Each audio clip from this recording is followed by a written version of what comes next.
Just a little contrast. These are sort of hazards you get on this road. You get these rock falls. And way down there, you can probably hear it in the background, that fast flowing stream is a little bit further down the valley. Let's turn this round. There we are. So I'm on the way walking to Julia, Simplicity Revealed channel, and I thought I'll make a little walking video and share some thoughts with you. So hence the title of this video is Billy, Jason and Logan. And let's start with Billy and his ilk, as it were, Ancient Aliens, Graham Hancock and all that. Leaving aside anything that Jason has said,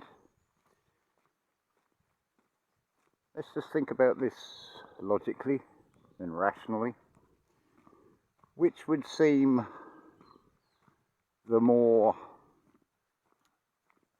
likely?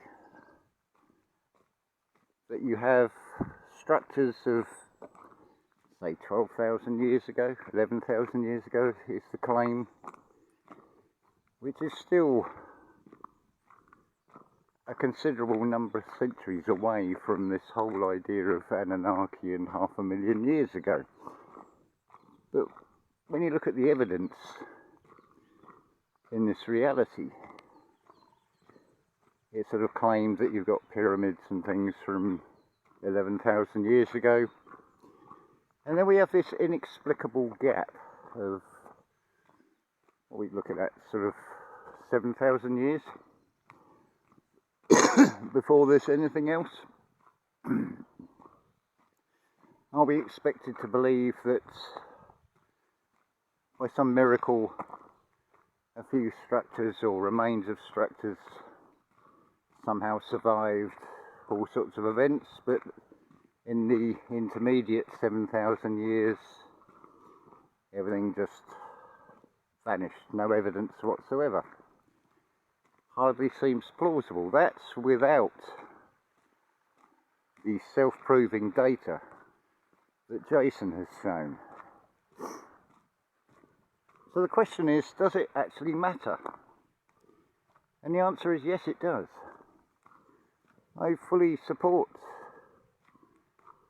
what Jason is doing with what some would say is going on the attack, but it's not. It's exposing the deception. Because if you ignore the data that Jason has shown on Archaix to do with 138-year cycles, it affects your perception of things and hides this repeating pattern of this reality. So turning now to Jason, Archaix. My first introduction to Jason was listening to Julia, Simplicity Revealed channel, where she'd done summaries of his videos. And goes along the lines, Jason, according to Jason, this or that. And I thought, okay, let's have a listen. So I believe the first video that I watched, I think at the time it was the most recent one. It's entitled, Loki is Laughing at Me. And my initial reaction is, wow, this guy knows his mythology, but I'm not actually impressed. Initially, it's sort of, my reaction would be, oh, what's he trying to prove? What a big head. One moment. Right, where was I? I thought I'd pause making the video while we passed some of the valley's resident dogs. You can probably still hear one in the background. They're not aggressive or anything, they're just doing the job. There's still somebody strange walking past, so they're pretty friendly, really. So back to the topic. So listening to Loci laughed at me.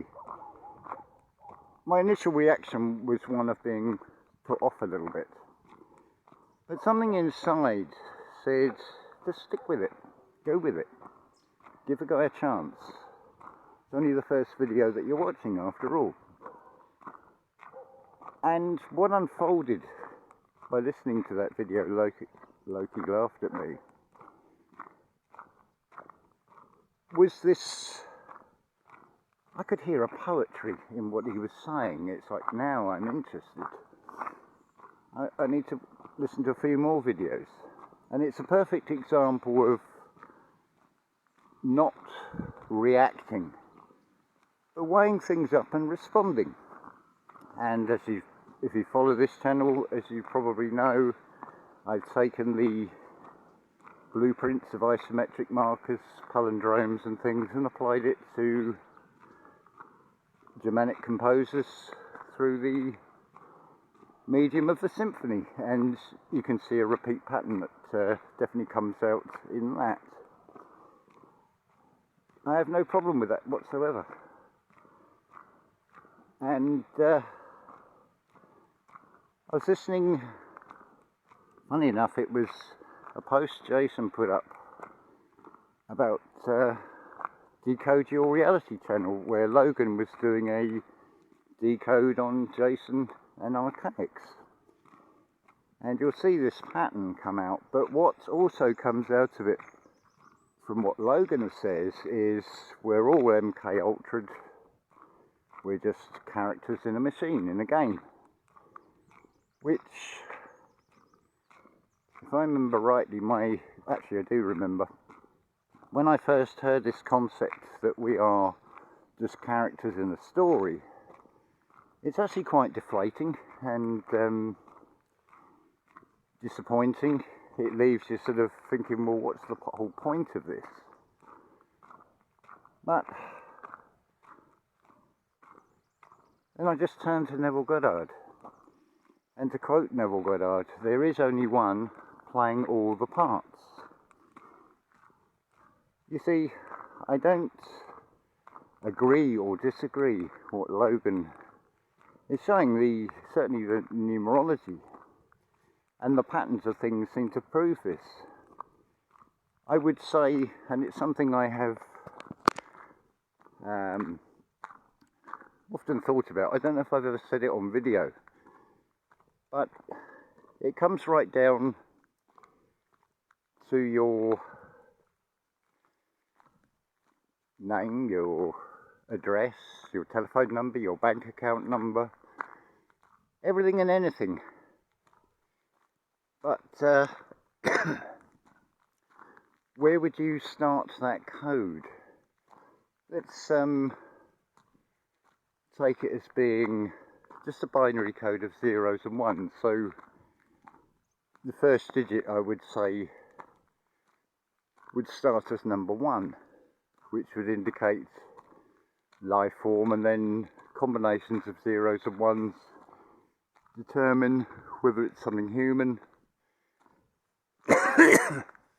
Then you'd have the sequence for your physical being, whether you've got blue eyes, brown eyes or whatever, colour of your hair, body plan, whether you're tall or short, this type of thing. So probably, if you were to sort of put this sequence out in a line, it would sort of be what's implied with the whole DNA sequence. So probably things like your address or any numbers, any identifiers for the system would all be encoded in this, but probably somewhere nearer the middle of that sequence, because they're going to change. Consider maybe you're reading a book. That would have a binary code to it. The page number that you stop at and pick the book up the next day. Those numbers most likely would be encoded. But, I mean, how far would that binary code stretch out? So let's just turn the camera around. So for example, as far as you can see, if you were to lay out this binary code, would probably stretch sort of way beyond that hill, even in the smallest sort of font. But can we figure it all out? I don't feel we can. But at the same time, as I said before, whatever the way you see this reality as, whether you see it as a computer, whether you see it as we are just characters in the game, bear in mind that any words that we use, and this is something that Logan says about in regard to truth, what is your truth? What feels right to you? To me it's a very unpleasant feeling that we're just not in control of ourselves, but at the same time I have to acknowledge, and my own feeling on this is, we do have a certain amount of free will. So you can take the short road or the long road, just depending on whether you react or respond to things. But let's get my breath back here. Oh, yeah, whether you react or respond to things is going to determine what happens from the outcome of whether you react or respond. Now, it could be argued that if you respond in the right way, hold on, there's a car coming now. I'll just let it go past and then carry this on. Oh, and another one. I've never known this road so busy, it's turning into a motorway. Where were we? Yeah, so depending on how you react or respond to things will determine the life lessons. And it can be argued that if you keep making what you would perceive as mistakes, they're not actually mistakes. You're building up a huge back catalogue of experiences. I've asked the question before, in this material realm, if you have a thing called data collection, what would be its metaphysical equivalent? And to that I would say has to be the experiences we go through, and that is all sort of being, shall we say, uploaded, downloaded, whatever way you want to look at it, to a sort of God or a computer. Just my take on this. I don't know the answer, but I feel what the problem is the terminology that we use. See, we can only use descriptors generally by comparison. So today I could say, oh, it's rather warm, because I can compare it to other days where the temperature is different, and I'm therefore labelling it as warm rather than cold. But I could only do that because there is the contrast. So when we talk about this reality as holographic, as a simulation, I don't disagree with that whatsoever. What I'm suggesting is it's the limitations of how we can describe these things, and because we're trying to describe something and in that description it relies on comparison, but we're trying to sort of label something by comparison to something that is outside of whatever this reality is. Ken Wheeler puts it very well as, you can't think your way out of a thinking box. So what is up there? What is beyond? But it's more than that. What is below is equally and probably more important, I would say. Which is another little point. Now, on a personal level, I have been feeling, and also from a calculation of 1,260 days, at about April the 6th, on a personal level, I will feel a lot of changes, which I feel will be good ones, and I feel many of you will also feel this. But of course, April the 8th is that day of that solar eclipse, where it sort of comes back to where it was in 2017 and forms the X. X marks the spot. What was it I was listening to yesterday? I'm just trying to remember now. Oh no, another little dog. For the added chorus response and the video. Anyway, I digress. Lost my train of thought now.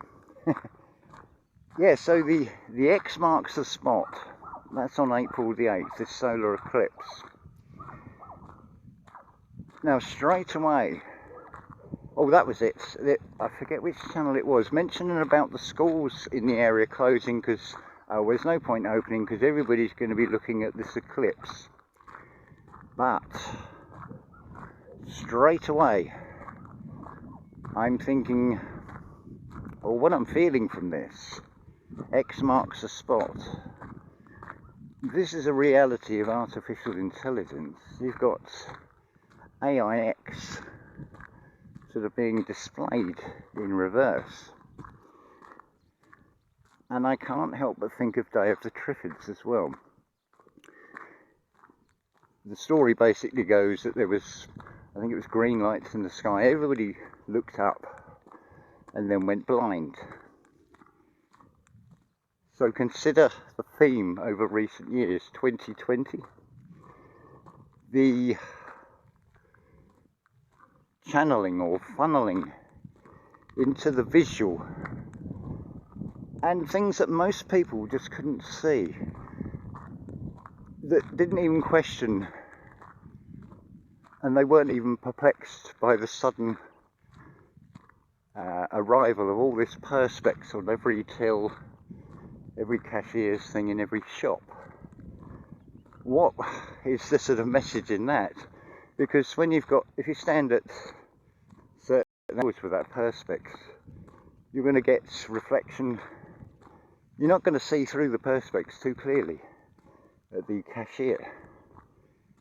And I feel vision and sight and clarity, or lack thereof, is very much a theme that is being played out. Bear in mind also that solar eclipse was 2017. This next one, 7 years later, is 2024. Things go in 7-year cycles. Physically, as Rudolf Steiner explains, you get your change of teeth roughly about the age of 7. Then at 14, give or take a couple of years, you've got puberty. And then 21, reflected in the material world, it's the coming of age. It's the spiritual evolution that has been decreasing. And I've said on video before and speculated what would happen if the only spiritual evolution, or it got to the stage where you only had the one at 7 years old, what would happen then? And then would it come down to where there is no spiritual evolution if it was to continue on that trajectory? So I would say be very cautious about looking up at the sky on that date. I imagine if it does play out like Day of the Triffids and those that have looked actually do go physically blind. Although it is said that people who lose one of their senses, the other four will sharpen to compensate. See, there's always a positive when things may seem negative. But going back to that day of the Triffids story, the ones that managed best were those that were already blind, maybe from birth, or lost their sight, and could function. They knew where things were, obviously if things aren't moved. But then they were sort of latched onto by those that are now in fear and panic because they can no longer see. So they need a guide. It's definitely a metaphorical message in that film, or in that story, Day of the Triffids. It came into my mind, so I thought it's something I feel I ought to share. So, that's my thoughts on things. I don't agree or disagree with Logan. I leave that open, that maybe it is all AI controlled, maybe we are all MK Ultra'd. How would we know? What can we use as a comparison, especially when we're talking about something that is outside of this reality? So, and I feel Jason's data proves it. Logan has shown that, and it's something I've said, it would take an incredible set of circumstances for anyone to be able to put all this information together.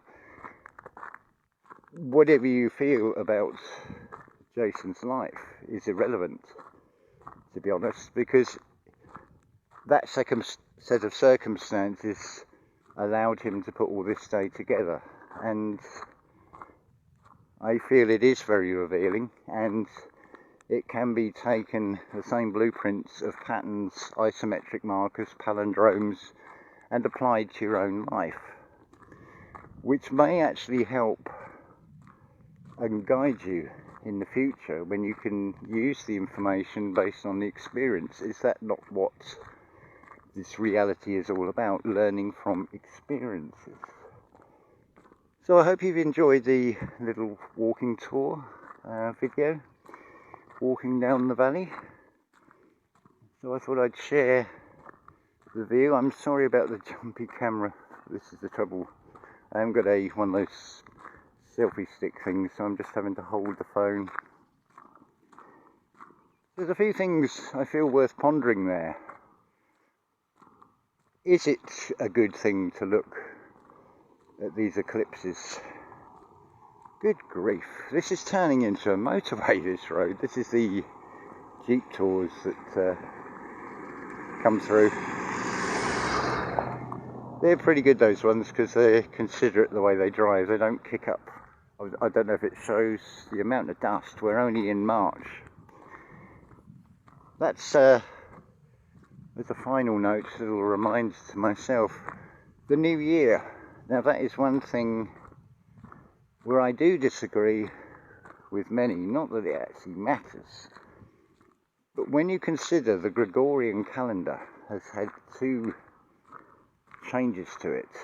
I think it was 1582, 10 days were removed, and then the 11 days in 1752, I think it was.